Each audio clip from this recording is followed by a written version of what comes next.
Soil carbon sequestration is a crucial for mitigating the climate change and enhancing soil health, biodiversity, and water quality.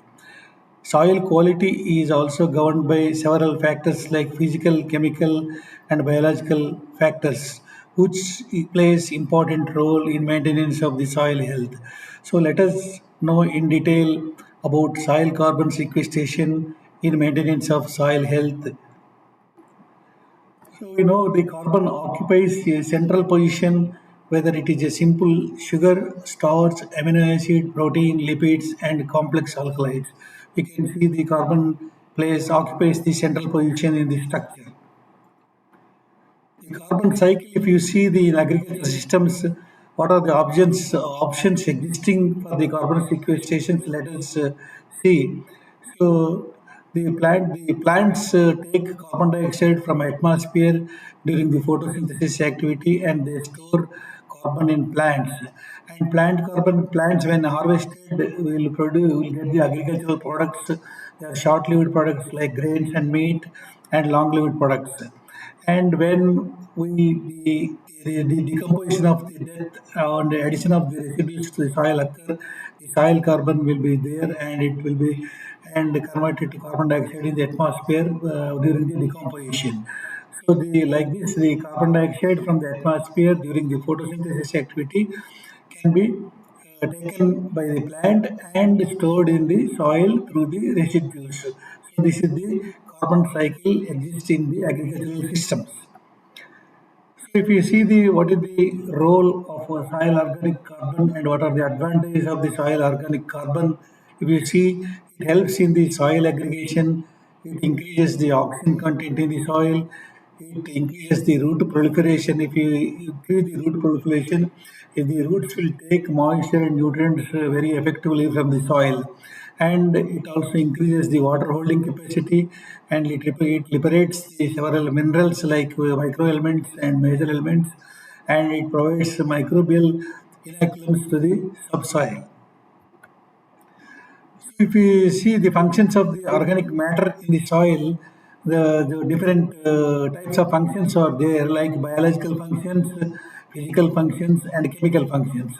Among the biological functions, it provides the energy for the several biological processes in the soil, and the organic matter is also the reservoir of the nutrients, like major nutrients nitrogen, phosphorus, potash, and mineral micronutrients like zinc, copper, iron, manganese. And organic matter also contributes to the resilience in the soil.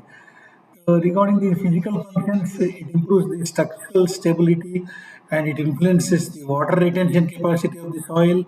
It alters the soil thermal properties. So among the chemical functions, the important functions the organic matter plays role in the soil is cation exchange capacity, and it buffers the changes in the pH, and it complexes the cations. So what does this soil carbon sequestration means? What do you understand by carbon sequestration?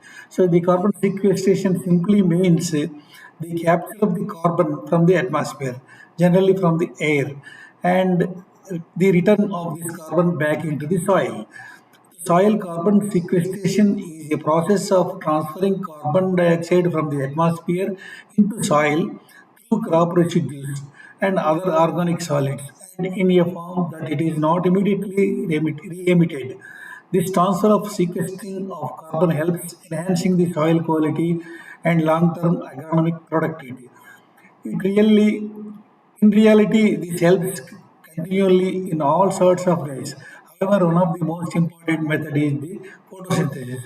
What happens? The plants during through the process of photosynthesis, it takes carbon dioxide from the atmosphere, and the crop residues which are added to the soil will transfer the carbon into the soil and store. This is called carbon sequestration. So this is the cycle. You can see the atmospheric carbon, the carbon dioxide exchange will happen from atmosphere to the plant to the soil. What are the benefits of soil carbon sequestration? So just now we were discussing that it improves the soil structure and better water use and storage, buffering capacity for to drought and plant heat stress. If any drought conditions are there, any high temperatures are there, so there is a buffering capacity if we have this carbon sequestration process, and it helps in the less erosion. It increases the soil fertility. It improves the biodiversity, and nothing but it improves the microbial population and ecology and improves the agricultural performance. Soil, when the soil carbon is more and soil organic matter is more, we can call it soil is improved. Our agricultural soil continue to be available for producing food for our growing future population. Improved agricultural soil means less runoff, which will improve our major waterways. Importantly, soil carbon represents the only available buffer against the impacts of climate change already being experienced. Buffering against drought, what other options are there? So carbon plays a very important role. It is a key ingredient in soil organic matter. Generally, the soil organic matter contains 57% by its weight the soil carbon. Plants produce organic compounds by using the sunlight energy and combining the carbon dioxide from the atmosphere with water from the soil. Soil organic matter is created by this cycling of these organic compounds in plants, animals, and microorganisms into the soil. Soil with high organic matter is, we can call it as a more productive soil than the same soil where much of the organic matter has been burned through tillage or poor management practices and transported by surface runoff and erosion. However, organic matter can be restored to about 60 to 70% of the natural levels with best farming practices. So, with the soil having the same amount of organic matter, which is as it is having is called productive when compared to the product, so that is plant produce plant residues burnt. This is the composition of the soil organic carbon.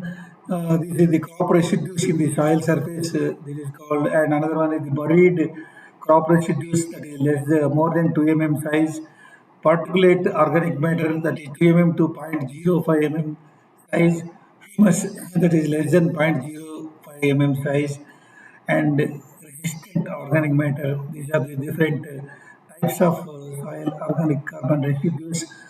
The extent, all these are there. The extent of decomposition increases, vulnerability to change decreases, carbon, nitrogen, phosphorus ratio decreases, become nutrient rich. It is dominated by charcoal with variable properties. The importance of allocating carbon to the soil organic fractions. Just now I said the different fractions are there. If you see the one side, this is the soil organic carbon, that is grams of carbon per kg of soil, that is nothing but carbon percentage. If we see different fractions of organic carbon, so the total soil organic carbon is more here when it is behind the, I mean, 40 years, 50 years, 6 years, and this is 30% less in humans and 800% more particulated organic carbon. Vulnerability of soil carbon content to variations in the management, different management practices, how it influences the soil organic content.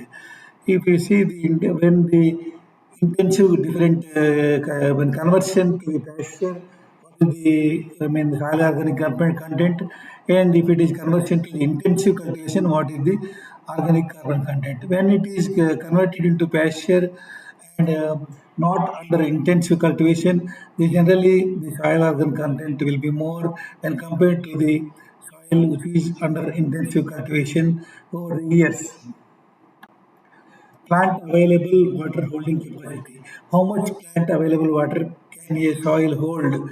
There are two types, that is upper limit, wetter soil, soil water content after drainage. after fully saturated and after drainage, whatever the water content in the soil is called upper limit. And when dried, soil water content at which plants can no longer extract water, that is called lower limit. So, for example, if we, take one example of the sponge, we'll put sponge in the water and it full of water will be there, and remove the sponge from the bucket, then stop after dipping the water drops, whatever the soil, water is there in the sponge, that is the upper limit. When we squeeze the sponge after removing the water, whatever water is there inside the, I mean, sponge, that is the lower limit. So this is the example we can we can know what is the upper limit and what is the lower limit. Soil water, plant available soil water, how it changes with the clay content. So generally, it varies from when we see the from soil having sand content to the clay content. Whenever the clay content is more, the soil water, plant available soil water will be more. Suppose if it's sandy loam, silty loam, clay, different soil types. As the clay content increases from sand to the clay loam to clay, so the plant available water also increases. The upper limit also increases and lower limit also increases. What is the influence of soil organic carbon composition on nitrogen supply? Here, the nitrogen supply is governed by the rate of decomposition and CN ratio, that is carbon nitrogen ratio. So generally, the recommended carbon nitrogen ratio is in soil organic matter, it will be the on an average CN ratio is 10. So for example, if you take wheat residue, it is having CN ratio 100. That means 100 units of carbon and 1 unit of nitrogen. So here, out of this, the 70 units of carbon will go to the carbon dioxide, and only 30 units of the carbon dioxide will go to the plant. So that means 30 units of carbon will go and 1 unit of nitrogen. So that means N by, carbon CN ratio is 30 by 10. So that means 3. So 3 means already 1 unit of nitrogen is there. So because 100 units of carbon and 1 unit of nitrogen. So that means 1 unit of nitrogen is already there. And if 30 units of carbon goes to the plant, so then the 30 by 10 carbon nitrogen ratio, then the ratio is 3. So out of the 3 nitrogen are required, 3 nitrogen units are required. So out of 3 nitrogen units, 1 unit of nitrogen is already there. So that means 2 units of nitrogen is still more required for decomposition. So because to maintain the CN ratio 10, so that is 10 units of carbon and 1 unit of nitrogen. Similarly, suppose wheat residue, it is having CN 100%, as I told you. So 30 units of the carbon will go to the plants. That means nitrogen required your 3 units. And here, what happened? 1 unit is already there. So 2 units, 2 more units are required to maintain the CN ratio 10. For example, if some medical residues are also, they contain CN ratio 10. So that means here the nitrogen units are required because if 30 units are going to the soil, so that means here 5 units of nitrogen units are required. So 5 units of nitrogen required are already there. But nitrogen required units required are 3 to maintain the CN ratio 10. So that means 2 units of nitrogen or more already existing. If you take the example of soil humus, their CN ratio is 10. So they already the 10 units of nitrogen units are there. Then to maintain the CN ratio 10, the nitrogen units are required 3. But already 10 units are there. So that means 7 nitrogen surplus units are there. So like that we can know the how many nitrogen units are required for the decomposition and how many nitrogen units are surplus depend upon the carbon nitrogen ratio. So the variation in CN ratio of different fractions of soil organic matter. This is the data of the from collected from the 29 soils of the southern Australia with total organic carbon contents ranging from 0.8% to 5.78%. Here the different fractions of the soil organic matter, this is the CN ratio. CN ratio is more, having maximum values, this is the maximum values of this is surface carbon residues, and burned carbon residues it is 60, and particulated organic carbon it is about 25. Like that, depend upon the humus it is only 10 to 12. So the depend upon the fractions, the CN ratio it is variation. Then what determines the amount of carbon present in the soil? Generally, the mainly soil properties like clay content, mineralogy, and depth, and balance between inputs and losses will determine the amount of the carbon present in the soil. So, what are the inputs? Carbon captured from the plants and added to the soil. So, the carbon taken from the carbon dioxide from the atmosphere, and during the photosynthesis process taken by the plants, and added to the soil through the residues. It is one of the inputs. And another one, addition of the waste organic materials to the soil. These are the two sources of the inputs. So what are the losses? The carbon conversion of the organic carbon to the carbon dioxide. This is one loss, and another is the erosion loss of soil through the water. That is error. These are the two losses, outputs, highlighting the potential carbon sequestration in the soil. So these are the potential sequestration, attainable sequestration, and actual sequestration. So these are the different types of sequestration. So, for example, the potential sequestration, the defining factors are reactive surfaces and depth and bulk density. And the attainable sequestrations, they are limited by the rainfall, temperature, and light. And actual sequestrations, the reducing factors are soil management, plant species, crop selection, residue management, soil and nutrient losses, inefficient water and nutrient use, and disrupted biology and diseases.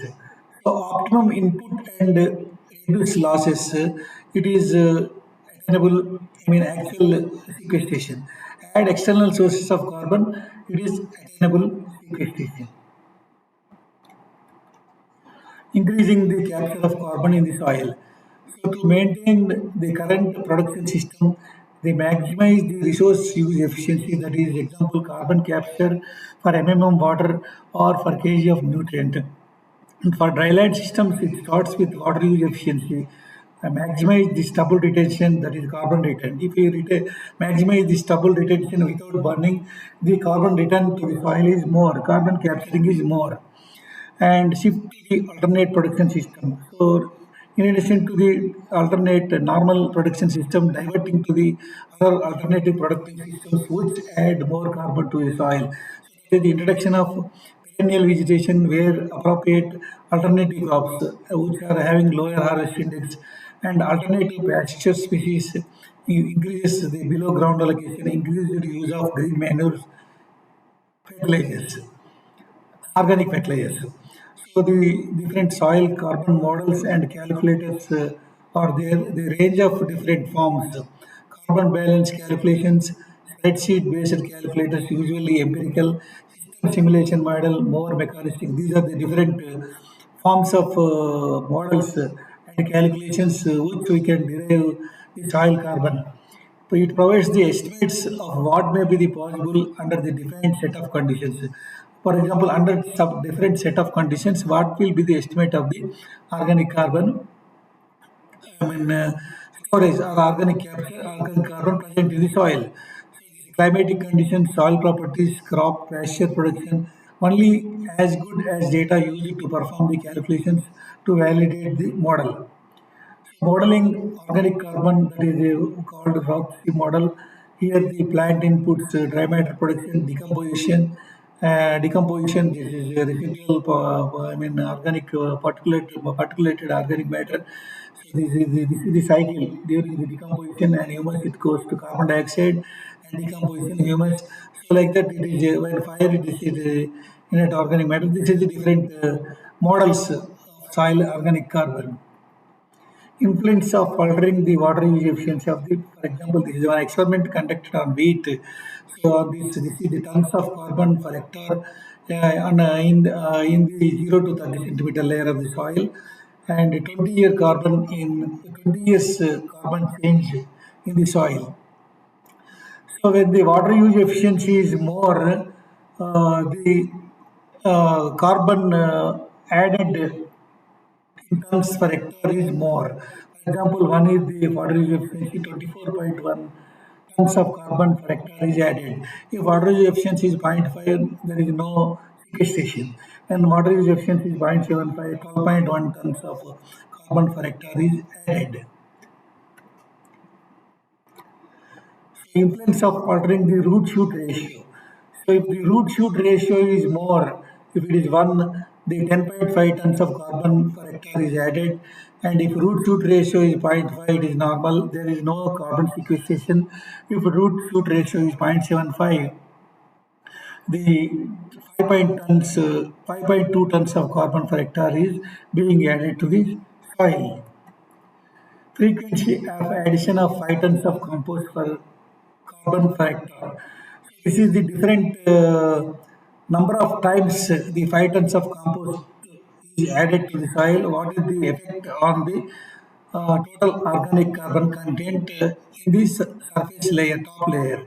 So if you observe, so this is the frequency. This is the upper, this one dark. This is the black. I mean, this color, black color. This is the frequency of adding 5 tons of carbon hectare. Frequency of adding 5 tons carbon per hectare. This is the annual addition. If it is added annually, so this is the, total organic carbon content is more. It is about 180 to 190. If you add once in 2 years, this is red color, once in 2 years, the organic carbon content in the surface layer is about roughly it is about 130. And if we add once in 3 years, it is about, you see the 110 or like that. If we add once in 5 years, this is this color, this is about 85 like that. If we add once in 20 years, there is no sequestration. This is how many times we add the carbon to the soil per hectare. It plays a crucial role in total organic carbon content in the surface layer of the soil. So what messages will get out of all those things? Carbon exists in the soil in different forms, different fractions. Composition influences the vulnerability of soil carbon to change. Storing more carbon in soils has benefits beyond the carbon trading. Altering current management systems will be required to store additional carbon, not routine management practices. We have to choose some alternate cropping systems which add more plant residues to the soil and in turn which add more carbon to the soil, more carbon sequestration. So the model and calculators can be used to predict the outcomes of the management on soil carbon contents. Our soils do have potential to store more carbon. So the influence of the tillage on changes in the soil carbon with depth. So if the more tillage, the less carbon will be there, and less tillage, the more carbon will be there. This we can see the surface. This is, for example, in red region. This is red region. If red region is more than blue region, here representation. Red region is more than blue region means the sequestration is occurring. Example, you see the 0 to 10 centimeters layer, 0 to 10 centimeters layer. The 0 to 10 centimeters length means up to this one, up to this one. Up to this one, the red region is more than the blue region. So that means if red region is more than blue region means the sequestration is there. Sequestration is there. For example, if you see the 0 to 30 centimeter layer, 0 to 30 centimeter layer, the blue region and red region are almost same. So that means there is no sequestration. That means there is no carbon sequestration. So potentials losses to sequester carbon. This is the 0 centimeter different depths of the soil profile. This is potential for sequestration of carbon in soil. That is global soil organic carbon pool size is 1500 pg and rapid cycling soil organic carbon is 500 to 750 per gram and 1% increase in stored soil organic carbon per year, it is between 5 to 7.5 grams per year. So this is what are the issues? The native unmanaged soils, variations in soil properties, permanency of increase, constants on carbon inputs to the soil, that is biophysical, economical, and social. These plays critical role. Our soils do have potential to store the more carbon. Storing more carbon in soils has benefits behind the carbon trading, as already I told you. Altering current management systems will be required to store more additional carbon. What are the issues to consider are production system options, economics, the profitability, food security, implications into the future, that is reliability and flexibility. Models and calculators can be used to predict the outcomes of the management on soil carbon contents. It is quantifying the soil organic carbon allocation of soil organic carbon to different fractions. The total soil organic carbon, if you see if it is sieved to less than 0.2 mm, the density fractionation will be there, buried plant residue carbon. And if it is soil sieved is less than 2 mm, the sodium saturate disperse and sieve less than 53, and the two types of fractions, that is less than 53 micrometers and more than 53 micrometers fraction, and less than 53 micrometers fraction. So more than 53 micrometer fraction, the density fractionation is more, particulated organic carbon is more. If it is less than 53 fraction, that is humus plus recalcitrant is more, and recalcitrant charcoal carbon will be more. So this is the total solid organic carbon quantity. This is surface plant residue carbon will be more. See the different types of the quantifying the soil carbon allocation into the different types of the fractions. Atmospheric carbon can be captured by increasing the size of the long-lived forms of the terrestrial carbon. Carbon captured by the forest. Without harvesting and storage in long-lived products, carbon capture can only be counted once. Potential exists to create the continuous capture and storage. Soils do have a potential to capture and store carbon. However, issues exist that may limit carbon storage opportunities or biochemical constraints on production like rainfall and nutrients, etc., and economic situation of the farm business and food security. These are the constraints and issues. Balance between the inputs and outputs. The soil organic carbon content, that is grams of carbon per kg of the soil.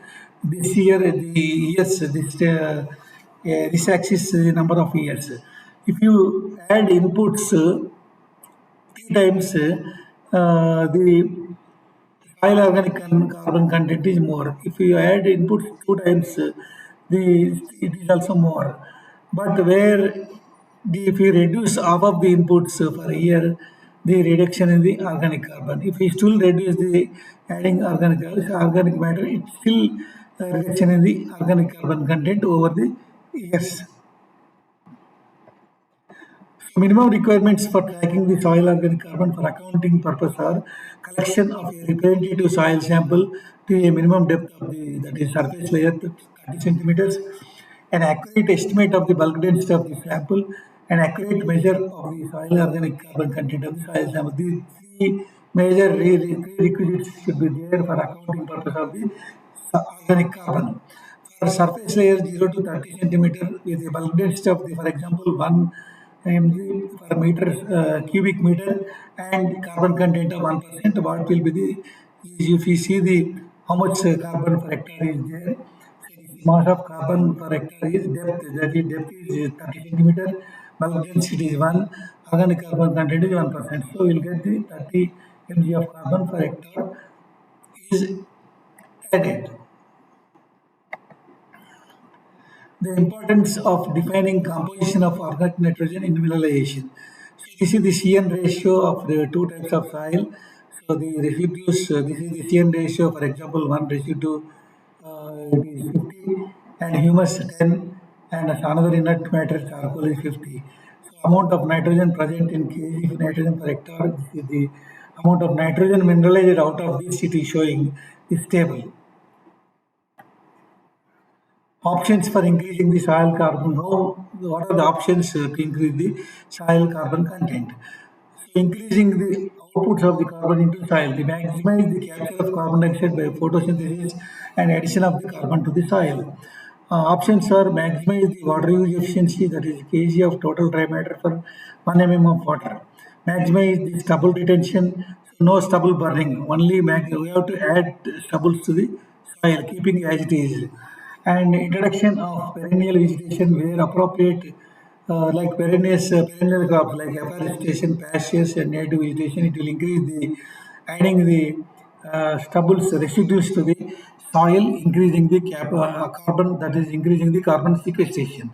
And alternate crops which are having the lower harvest indexing, and addition of the green manure crops like legume based crops raising for nitrogen fixation from the atmosphere and nitrogen supply to the soil. Addition of off-site organic materials, diversion of the waste streams. Influence of the tillage and stubble and soil carbon. We see the different types of soil types. These are the here is the number of samples under that particular soil type. If you see these are the different. We have compared the traditional tillage, where traditional tillage the stubble burn will be there, or some removal of the stubbles. And another traditional tillage where stubble retained and burnt afterwards. Another one we compared is the reduced tillage, that is stubble burnt and baled or retained. And other one is the direct drill, stubble retained. So these four situations we compared under four types of soils here. You see, this is the maximum carbon content in the soil layer. This color, if you see, that is reduced tillage. Reduced tillage is adding more carbon to the soil. Reduced tillage is adding more carbon to the soil under all types of the soil types, all four types of the soils. Reduced tillage is adding more carbon to the soil, and when followed by the direct drill, that is stubble retained. So stubble burnt will be having less carbon added to the soil. So influence of tillage systems on soil carbon content in the surface layer. Here different types of soil, again four types of soil types we compared. So this is the amount of carbon added in the surface layer. Sorry, this color is the tilled, and this red color is the tilled and stubble or light burn, and this is the reduced tillage, and this is the directed drill. Again, you can see the maximum is there in reduced tillage. This color is reduced tillage. Reduced tillage followed by the direct drill. Followed by the direct drill. Both are showing maximum carbon is added to the soil under different soil types. The carbon cycle and adding compost to the soil. The carbon dioxide from the atmosphere through the photosynthesis, it will be added to the plants, and plant is harvested, different harvested products. It will be green waste, manure, or compost. And again, the through residues added particulate organic matter and humus, and its soil animals and microbes also added through respiration of carbon dioxide to the atmosphere. This is the cycle, carbon cycle, adding compost to the soil. Rate of annual compost addition. For example, this is the rate of compost addition. This is zero point 0.5 tons carbon per hectare per year, 1 ton per year, 2 tons per year, 3 tons per year, 5 tons, 10 tons per year. If you see over the years, the addition of the different doses of organic matter added to the soil per hectare per year. So if you see this color, that is adding 10 tons of organic compost per year is adding more total organic carbon content, or increasing more organic carbon content in the soil over the years. The frequency, when the 5 tons of compost is added in every year, what happens, and twice in a year, five. And we see the adding organic compound, manure every year, it is increasing the addition of the more organic carbon into the soil when compared to the once in 20 years or once in 10 years. So changes in soil carbon for different levels of average green. Early years, you see The shift yield from 4 to 8 tons, the 1% in carbon increase over the 10 years. If the shift yield from 4 to 6 tons per grain yield, it is the only 4.4% carbon increase over the years.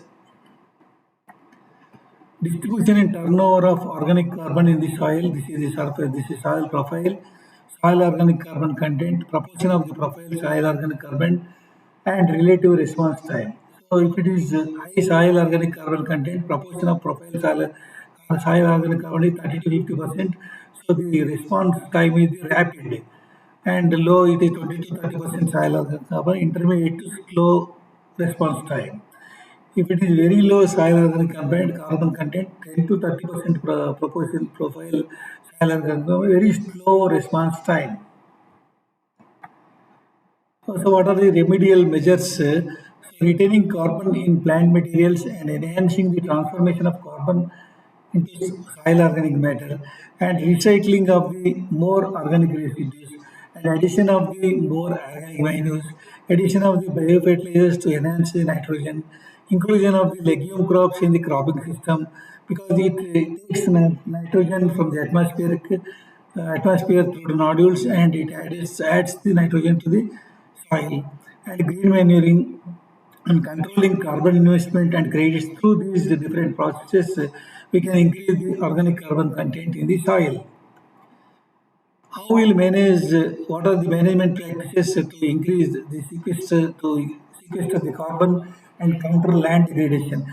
So more tree plantings, it will more sequestration and more carbon addition, and conservation tillage cropping system, animal manure application, green manure cropping systems, improved grassland management, cropland grazing, land rotations, and optimal fertilization. These all leads to the more carbon addition and more sequestration of the carbon.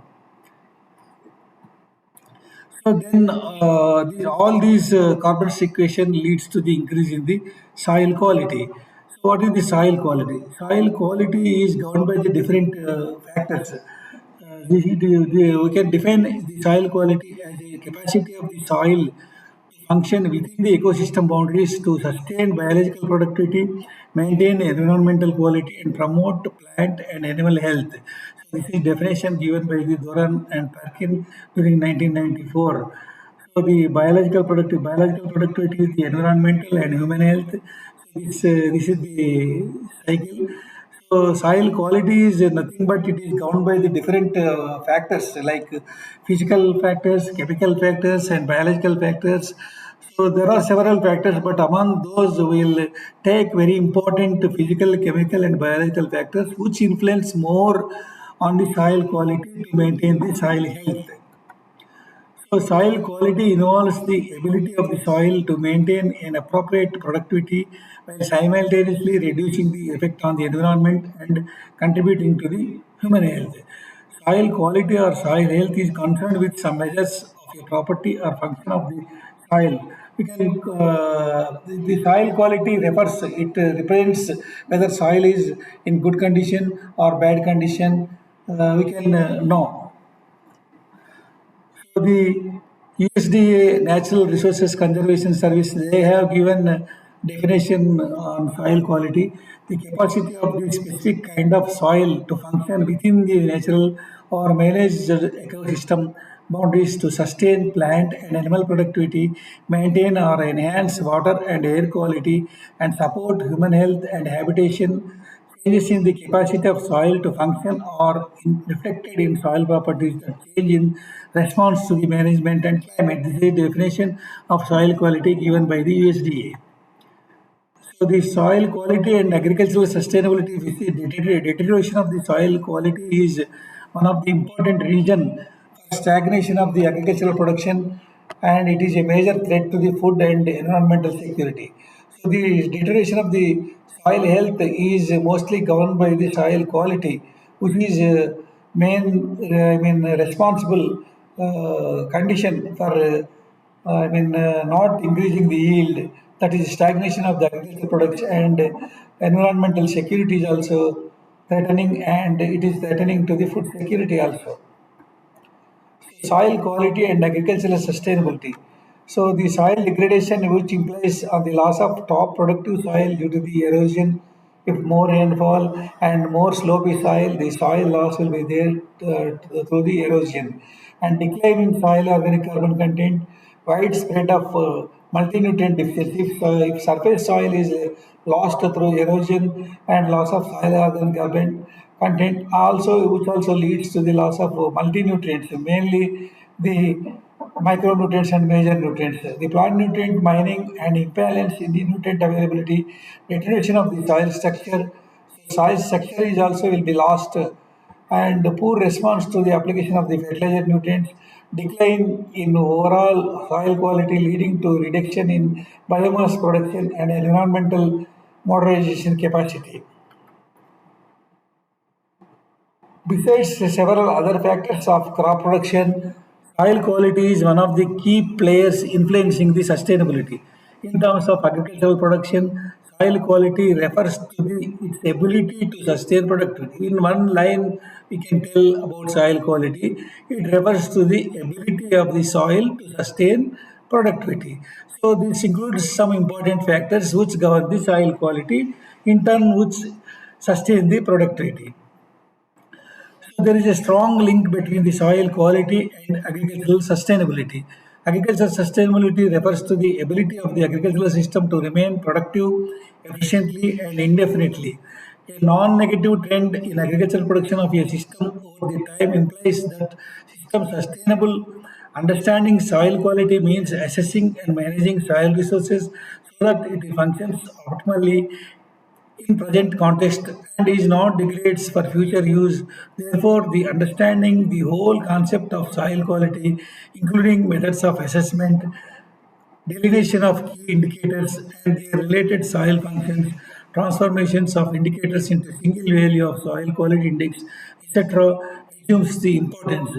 So we will select only very, very important quality aspects, some significant contributors that is called soil quality indicators. Very important soil properties we select which governs the soil quality. Those are called soil key indicators.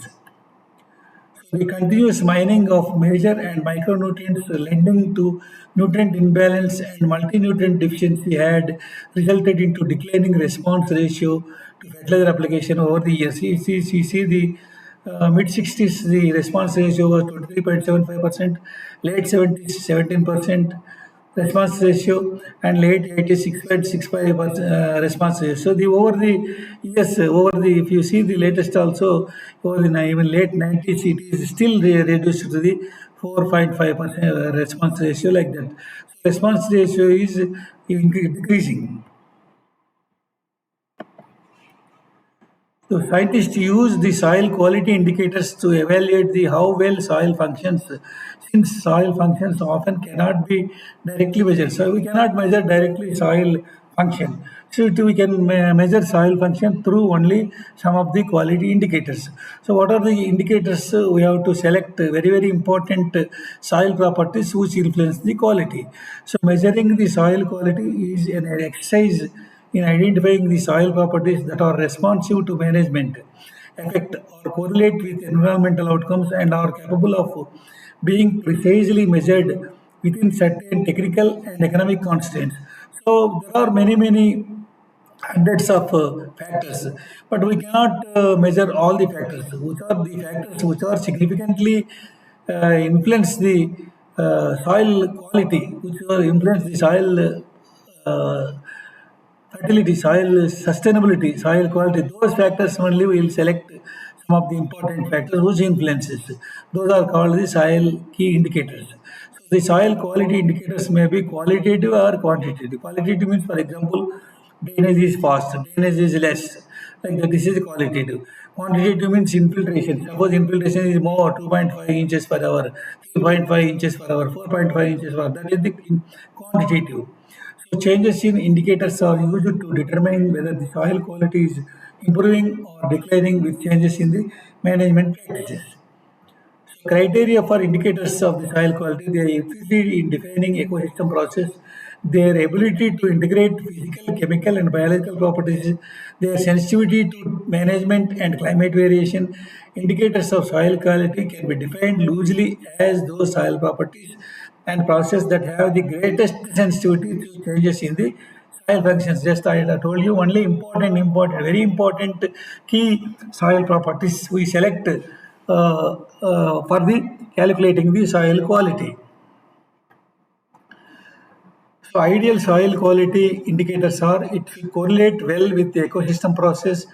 It should integrate the soil physical, chemical, and biological properties and process. It should be accessible to many users and applicable to the field conditions. It should be sensitive to variation in management and climate. It should be the components of the existing databases. It should be interpretable. So these are the only indicators we have to select. So there are three main categories of the soil indicators: chemical, physical, and biological. So typical soil tests only look at chemical indicators. So only the soil test can measure the only chemical indicators. The soil quality attempts to integrate all the three types of indicators, that is physical, chemical, and biological. The categories do not neatly align with the various soil functions, so integration is very much necessary to develop appropriate indicators of the soil quality in relation to specific soil function, that is whether it may be due to agricultural function, urban, industrial, recreational, aesthetic, environmental, and waste disposal.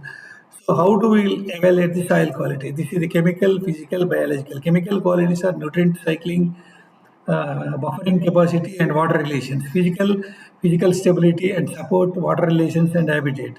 Biological, that is biodiversity, nutrient recycling, filtering, and soil microorganisms. So when coming to the chemical indicators, it can give the information about the equilibrium between the soil solution, that is soil, water, and nutrients, and exchange sites, that is clay particles and organic matter. Plant health, the nutritional requirements of plant and soil, animal communities, and levels of soil contaminants and their availability for uptake by animals and plants. So these chemical indicators include the measuring of the soil reaction pH and measuring the organic matter, that is organic carbon content, electrical conductivity, that is the soluble salt content, mineral nitrogen, soil nitrate, exchangeable potassium, cation exchange capacity, exchangeable phosphorus, and base saturation. So these are the indicators under chemical category. And physical category, physical indicators, it provides information about soil hydrologic characteristics such as water entry and retention that influences the availability to the plants. Some indicators are related to the nutrient availability by their influence on rooting volume and aeration status. Other measures denotes about erosion status. That indicators, these physical indicators include the measurement of the aggregate stability, texture, whether it is clay texture, sandy texture, sandy loam texture, like that, and available water capacity, whether it is having more water holding capacity, less water holding capacity, and bulk density, infiltration, if it is more infiltration, less infiltration, like that. Soil crust, suppose sometimes the surface soil layer is hot pan formation will be there. Sometimes lower depth of the soil crust formation is there. So this is soil crust and soil structure and micropores. These are the different measurements of the physical properties indicators for soil quality. And under biological quality indicators tells about the organisms that form the soil food web that are responsible for the decomposition of the organic matter and nutrient cycling. Information about the number of organisms, both individuals and species, that perform similar jobs or niches can indicate a soil's ability to function or bounce back after disturbance, that is resistance or resilience. Indicators which include the measurement of the particulate organic matter decomposition rate, microbial biomass nitrogen, respiration, soil enzymes, total organic carbon, etc. So the quantitative indicators of soil quality, a minimum data set is should be there for assessing the soil quality. So organic matter, or more specifically soil organic carbon, transcends all these three indicator categories and has the most widely recognized influence on the soil quality. Organic, also among all these, the organic matter is crucial. So organic matter is tied to all soil functions. It affects the other indicators such as aggregate stability, that is under physical, and nutrient retention and availability under chemical, and nutrient recycling under biological, and it itself is an indicator of the soil quality. So some indicators are descriptive and can be used in the field as a part of a health card. Others must be measured using laboratory analysis. General soil quality indicators commonly will take into consideration are soil texture, bulk density, soil aggregates, soil pH, organic matter content, electrical conductivity, available nutrients, and microbial biomass. These are the important properties which are the quality indicators for calculating the soil quality. So what are the characteristics of the healthy soils? When soil have these all these properties, we can call soil as a healthy. Soil should have good soil tilth, and it should have sufficient depth profile or root growth compaction, and sufficient but not excess supply of the nutrients. Small population of the plant pathogens and insect pests should be there. Good soil drainage should be there, and good structure and good pore space, and large population of the beneficial organisms should be there. Low weed pressure and free of chemicals and toxins that harm the crop, and resistant to the degradation. If the soil is having all these properties, we can call the soil as a healthy soil. So this is the soil quality and various factors affecting them. These are the inherent soil quality. This is a dynamic soil. This is a table which topography and the what is the time for the soil inherent degradation, and what are the types of living organisms, what are the cover crops for to maintain the dynamic soil quality, what is the tillage condition required, what are the land use type we have to see. These all these physical, chemical, and biological factors affecting the soil quality we can see in this table. So then how will calculate the soil quality? There are different methods, statistical methods, conventional method. And what is the statistical method? The soil quality indicators, whatever the indicators we select out of so many indicators, those are determined or to be reduced. So there are hundreds, some thousands of properties are there indicators, but out of that only few we have to select which are very, very important influencing the soil quality. To select those indicators, so we use the statistical method. So it is to be reduced to a minimum data set, that is MDS, through the series of uni and multivariate statistical methods using the HPCC 10 software. So through this software, we have to through statistical method, we have to select very important soil quality indicators out of the thousands of the soil quality indicators. So both parametric as well as non-parametric statistics are to be used to identify the quality indicators with significant treatment differences. Methods of calculating the soil quality. Only variables with significant differences between the treatments are to be selected for the next step in the minimum data set formation. For each statistically significant variable, principal component analysis may be performed within each principal component. Only highly weighed factors, that is, those with absolute values within the 10% of the highest weight value, are to be taken for the minimum data set. So, this is the procedure how to select the minimum data set and how to select the very important soil properties as a key soil quality indicators. Multiple regression analysis using the final minimum data set components as independent variables and each management goal attribute as dependent variable is to be made. So these regressions serve to check the minimum data set representation of management system objectives.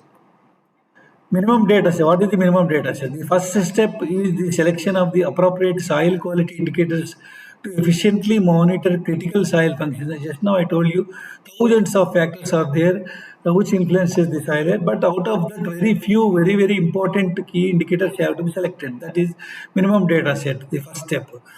Selection of the important soil quality parameters, indicators, that is the first step. So these indicators together form the minimum data set, which can be used to determine the performance of the critical soil functions associated with the management goal in order to combine the various physical, chemical, and biological measurements. So not only single measurement, it is combined of the integration of the physical, chemical, and biological measurements. Each indicator is then scored using the ranges established by the soil's inherent capacity set the boundaries of the scoring functions. If we select one indicator, one property, we will give the score 1, 2, 3, 4, 5, depend upon the quality of that property. So that is the indicator. And overall, the addition of all this score, it will give the soil quality. So these unit values are combined into the overall index of the soil quality and can be used to compare the effect of the different practices on similar soils. Highest score, better quality. So selecting the management goals, that is example productivity, waste management, identifying the critical soil functions, that is nutrient cycling, water infiltration and retention, filtering and buffering related to each goal. Selecting the appropriate physical, that is aggregate stability, bulk density, chemical goal like that pH, organic carbon, total nitrogen, electrical conductivity, phosphorus, and biological functions like soil enzymes, microbial biomass, indicators, and scoring the algorithms help to interpret the indicator data. We'll give the score for each property. We'll measure better, good, excellent, good, like that. We'll give the some scoring. So that scoring help to interpret the indicator data, soil and site-specific threshold, and optimal values. So these are the measurement quality parameters for quality. So these are the indicators. For example, if we see, if observe earthworms, so if we observe in the soil only one worm in showful of the topsoil, no cache and holes, it is poor. If we observe 2 to 10 earthworms in showful, few casts are there, few worms are there, it is medium. If it is more than 10 worms in topsoil, lots of casts are observed, it is good soil. So this is measurement of the quality based on the earthworms number. Then organic matter color. Suppose top soil color is similar to the subsoil, it is poor. Surface color close to the subsoil color, it is medium. Topsoil is clearly defined darker when compared to the lower soil, it is good. So depend upon color of the soil layers, we can define it is whether it is a poor, medium, and good. And water holding capacity. Suppose plant stress 2 days after the good rain. Even after 2 days after the good rain, it will show these symptoms of the stress. It is called poor. If water stress observed after a week, it is medium. It holds water for the longer period, it is called good quality soil.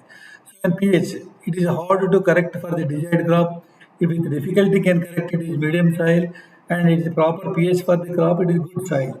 Nutrient holding capacity. For example, soil test values are dropping, more fertilizers are needed, it is poor soil, and little or slow change in the soil to medium, and the fair growth and medium green in color, it is a good soil.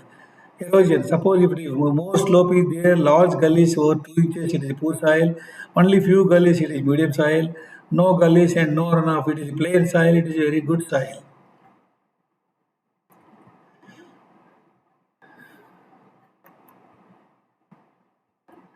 You see the minimum data set concept and application, physical indicators, chemical indicators, biological indicators. I already told you, indicators chosen based on the management goals and scoring function. Then we will give the score.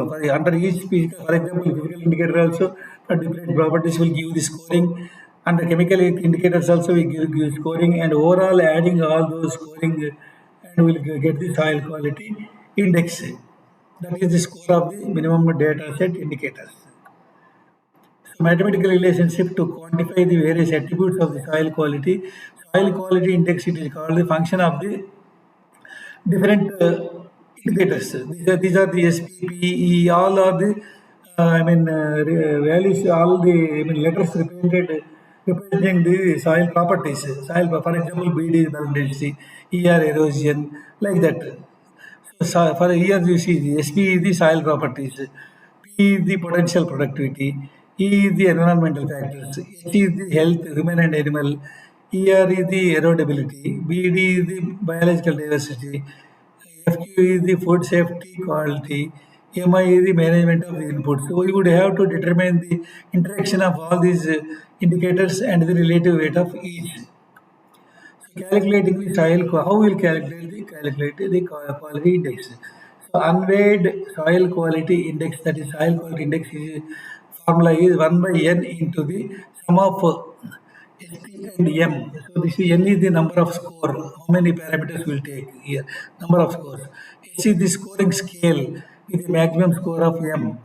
So weighted soil quality index is called, that is 1 by N into sum of the soil weighted CWT and M, that is